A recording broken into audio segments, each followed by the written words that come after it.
Welcome everybody to Forza Motorsport 7, and today we're taking a look at the 2018 McLaren 720S. Now this is a car that was unveiled at the Geneva Motor Show in 2017 and is a replacement for the 650S, and it is built on a modified carbon chassis which is lighter and stiffer compared to the 650S. And yeah, the engine itself is derived from the same 3.8 litre V8, though it's now a 4 litre twin turbocharged V8. Produces 710 horsepower and 567 pounds-feet of torque. It's just got a longer stroke on it, making it have more cubic capacity, and it has 41% newer parts. And yeah, it has to say that this has been a car that has been hyped up and extremely wanted by a large proportion of the community. Can't say I am one of them. Certainly not been someone that's been gagging for this to be on the game, but it's here, and yeah, there's no point crying about the fact that it is on the game now. It's all about whether or not I can enjoy it or not. And yeah, interior wise, well, you've got, yeah, it's as nice as any other McLaren before it, quite frankly. McLaren certainly do have one of the better interiors for their supercars, that's for sure. Certainly is a little bit more precise than anything from Ferrari. And yeah, practicality wise, well, you've got that.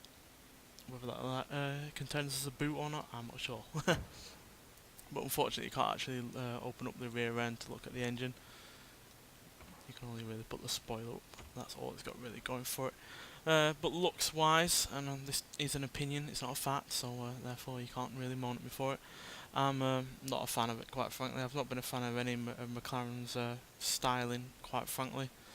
It's just a little bit boring as far as I'm concerned, and a little bit over reliant on being for aerodynamic purposes more than anything else, which to be fair is something the likes of Ferrari have struggled with, but at least a couple of their cars have been a little bit on the nice side, whereas this, yeah, it's just a little bit meh, quite frankly. Looks, yeah, doesn't look like any kind of real passion's gone into it at all. I think it just more looks like a car based on science, which is obviously no bad thing if you're looking for a car that's supposed to be quick. Obviously, with all the downforce that this car is going to generate with the way it looks, it's going to be a good handling car, and all the intakes, etc., will keep the engine cool and running perfectly well, which is something that McLaren are great at. It's having efficient working vehicles, which is just proven by the fact that this car can get more than 26 miles per gallon, which is incredible for a car that is a mid-engine rear-wheel drive and has more than 700 horsepower. So yeah, hats off to McLaren for that, and huge respect for them to doing that. But yeah, this car is obviously a supercar, and it's a car that, you know, needs to be driven to be seen what it can do. So yeah, let's get out there and see what it can do and on a track. So we're at Silverstone Grand Prix circuit for a couple of laps, and yeah, we're going to see what this McLaren is made of. Now, it's obviously a bit unfair to compare it against a P1, considering that car is a lot more expensive and is probably a little bit more technologically advanced in terms of the powertrain that it's got going on. But it's hard not to compare it against that car when that P1 is pretty much the ultimate McLaren outside of maybe even the F1.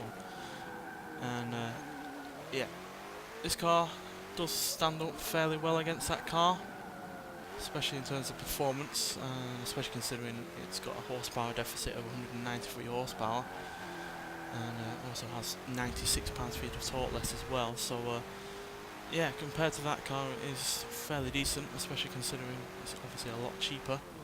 When I say cheaper, it's still more than £200,000, which is a lot, obviously, but this is, again, a lot of a car.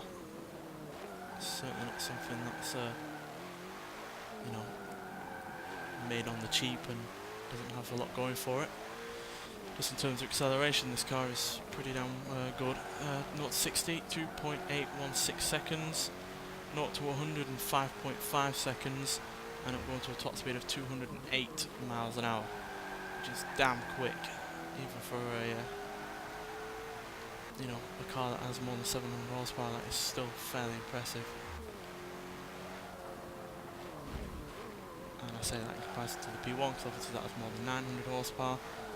But thanks to the fact that this car has carbon fibre used extensively throughout, it only weighs 2,950 pounds, which is 346 pounds less than a McLaren. And obviously the McLaren weighs that much because it's got batteries and electric motors, etc., to give it that hybrid technology that it has.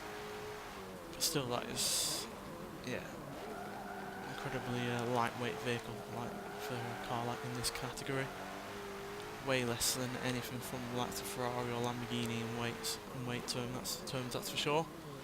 Which obviously helps it in terms of acceleration, handling, and responsiveness.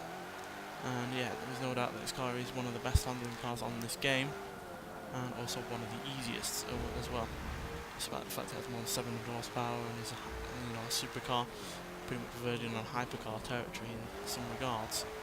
Now, it's not as quick as that P1 in terms of 0 to 100 time. It's 0.3 of a second less than it, but it is ever so slightly quicker than that McLaren to 60, as the McLaren can do it in 2.9 seconds. But it isn't as quick in top speed terms, because this is, only can do 208, and that P1, even though it is electronically limited, can still do 217 miles an hour. So not quite as quick as that P1, but like I said, for a car that is way less in terms of money to buy, and only has 710 horsepower in comparison to that P1's 903. Yeah, it is fairly impressive. And to be honest, I respect this wholly in terms of the technology that it has going for it, the kind of speed it can go, and the handling that it has going for it.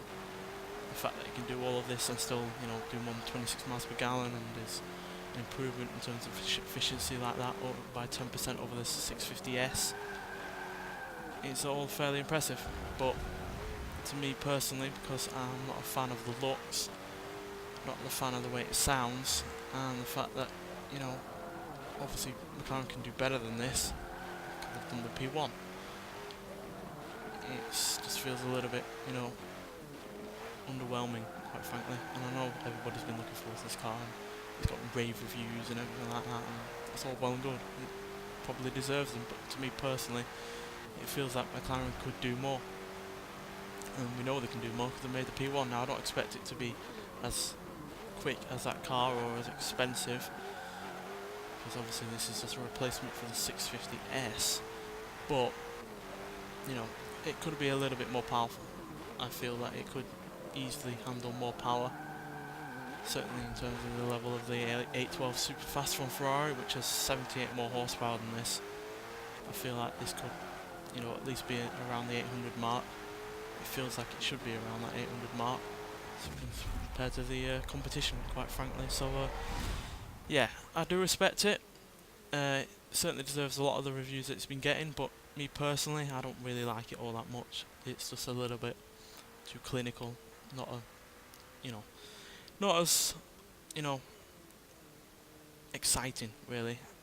When I've been driving that 812 Superfast, it's just been really dramatic, right on the edge of everything that's possible in terms of technology. It just feels a bit more exciting, a bit more dramatic, and just a bit more like what a supercar should be like, whereas this just it feels like every other McLaren, quite frankly, is what I'm trying to say. It just feels like a perfectly good handling car, plenty of speed, acceleration, and it's more than capable of going around corners really quickly and setting lap records, etc. like that. But at the end of the day, it just feels a little bit, been there, done that, as far as I'm concerned. But I'm happy that other people have got this car on the game now, because I've been looking forward to it, and I hope they enjoy it even more than I do. I do enjoy driving this car. I just don't like driving the. I just don't like the car in general, even though it is a decent driving experience. But as far as other driving experiences go, there are better out there. And but again, like I said, I hope other people are enjoying it, that wanted it for a long time on this game, because I've seen the forums, etc., go alight with anticipation for this car, and a lot of people have been happy about the fact it's in the game, and I'm happy for them as far as I'm concerned. And to be honest, it could have been a hell of a lot of a worse car to put on the game, that's for sure. Anyway, thanks for watching, and I'll see you in the next one. Bye.